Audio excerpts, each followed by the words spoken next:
Hi, it's Friday, and that means it is time for puppets. I hope you guys enjoyed the video that I showed earlier of a puppeteer and not a ventriloquist, and I hope that you got some ideas out of it.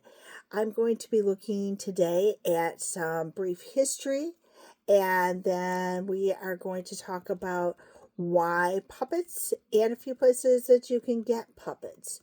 So I want to get started with this, with the history.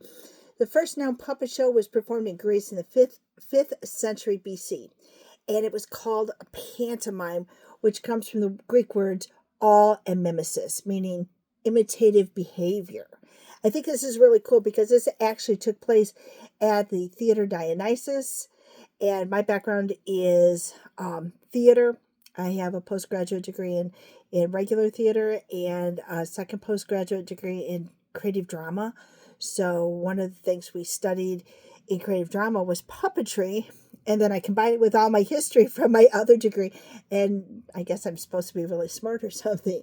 But when I found out that puppets were used in this great theater back in Greece, I got really excited because that is so cool that where my two worlds are coming together.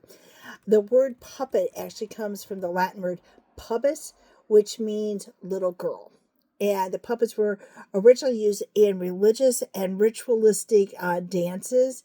And some believe that the puppets may have even been used in ancient Egypt to perform magic tricks. The first recorded use of puppets in a theatrical city was in Greece. And these early Greek puppet shows were probably quite different than the shows we see today, much like their theater was very different than what we have today. But this was the start. You have to start somewhere, right? By the time the Middle Ages rolled around, puppeteers were regarded with suspicion and fear because many believed that puppetry was associated with black magic and devil worship, and the puppeteers were often persecuted, and they were thrown into prison and things like that. And in fact, in England, puppet shows were banned from 1469 to 1570. But you know what? It wasn't just puppet shows. They didn't like theater. They didn't like anything that was entertainment. So everything was kind of banned at that point. It wasn't until the Renaissance that puppetry began to be seen as a legitimate form of entertainment again. And it was a way to tell and teach the Bible. And so the puppets were used in the church, and then they got a little rowdy, and theater got a little rowdy, and they all got kicked out of the church. So, and that was kind of like the Western path of puppets. In China, they use shadow puppets, and I'm going to show you some videos on that. It's a very popular form. It's a very beautiful form of entertainment. These are flat figures, and they show them. And we're going to play with some shadows because shadow puppets are kind of fun. And then, we have the marionettes, and then we cut the strings, and we end up with Punch and Judy shows. So puppets have been entertaining people for thousands of years. They've just taken on a whole lot of different forms. Now, I'm old, so you probably didn't grow up like I did watching Sherry Lewis and Lamb Chop. That was so much fun. And Kukla, Fran, and Ollie. And, of course, the Muppets were a big part of my childhood with everybody watching Jim Henson's shows. They were fabulous. As life progressed, I came across Jeff Dunham probably 20 years ago when he was first starting out, and love watching him. I love watching him create characters that interact not only with him, but the audience and each other. And I want to say this was 2020, so 5 years ago, I met a young lady by the name of Bryn Cummings. She was on America's Got Talent. She is about 2.5, 3 hours from my house. Been watching her since she was like 8 years old, and she is a fabulous performer. If you have a chance to catch some reruns of her videos, those two are ventriloquists.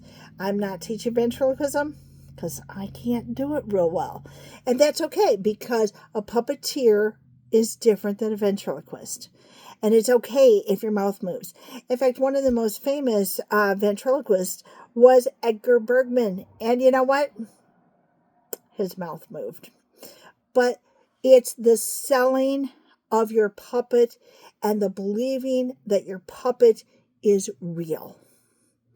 If you treat any inanimate object as a person that has feelings, that has emotions, it's going to become a puppet. Oh, are you sad? Yeah, I can play with a bottle of pop and turn it into a puppet if I needed to. Use what you have. Okay? So, my next question for you, well, let's go over the types of puppets first. We started off with marionettes, string puppets. They're so cool. I remember seeing them when I was a elementary student. They came to our school. They did a puppet show. I was enthralled. I thought this was the coolest thing in the world.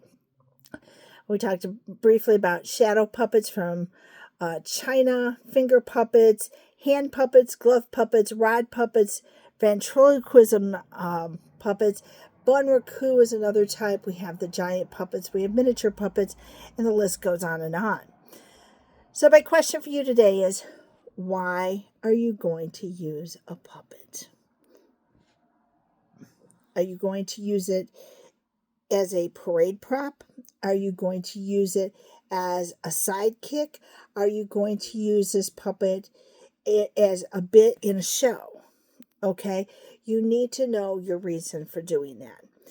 Some things to think about when thinking about your puppet. Not only do you need to think about where you're going to use it and how you're going to use it, but ease of use. I have some really cool looking puppets. They're a pain in the butt. I can't get my hand in. It just doesn't work. So ease of use. Put that puppet on and try it out. Size. Lightweight. Bulkiness. What are you going to do with that? Hey, I'm going to use this puppet in a parade. Oh, but now I need to use both hands. But I got this. Where am I going to put this puppet? Where are you going to put it? So you got to think about that also.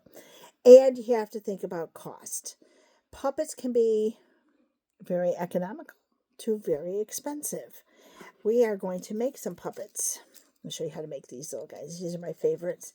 They're giveaways, but we can have a whole puppet show with those. Me and the kids. So these probably cost me 2 cents. I brought along my friend here. And I don't have him on because I'm holding the camera with one hand. But this is Tiger. And Tiger only comes out when I am working with Little Muse, which is a cat rescue. And so, anyway, sorry, I was distracted. There's a truck pulling into my driveway. And I think my costume showed up. I got a new one. Anyway, you'll get to see it next week.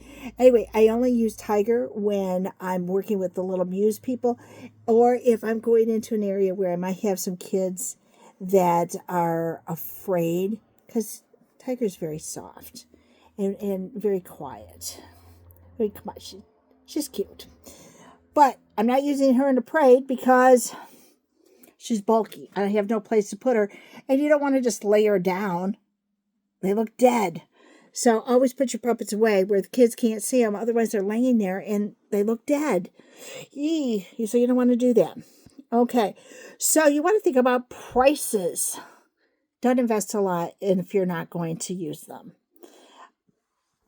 Unless you're a collector and you like to spend money on, collecting puppets or something, you don't have to spend a fortune. 2 cents. This one was about $30. Got it on Amazon, and it is an off-brand. It's a one-off. My Folkmanis puppets, which is one of my favorite brands, been using for a long time, they cost a little bit more. I like the quality. I like the realism. I think they're well made. And then you've got the Axtel Expression puppets, which are my most expensive puppets that I own. I have 2 right now. I'm not sure what the frog cost. My book cost me about $200, which it sounds like a lot, but the one that And that's not what came today. The one that I'm expecting is running me about $600. Is it worth it? Yes, because I'm building a whole show around it for the library season next summer. So yes, it's worth it. And the other thing I made sure with that puppet is I can use it for other things. It is expandable. So yeah, that's another good thing. How many ways can you use your puppet? Don't lock it into one thing if you can use it in a variety of ways. Can I use the kitty in a variety of ways? Yes. I could do a whole show on farm animals. I could do a whole show on cats. I can use that puppet with little kids who are afraid. I can use that for my cat rescue. Lots of things. So try to make your puppets be versatile. All right. Why are you going to use a puppet? When are you going to use a puppet? Are the two big questions I want you thinking about. All right, I'm going to upload this, and then I'm going to run downstairs and see what I got from Amazon.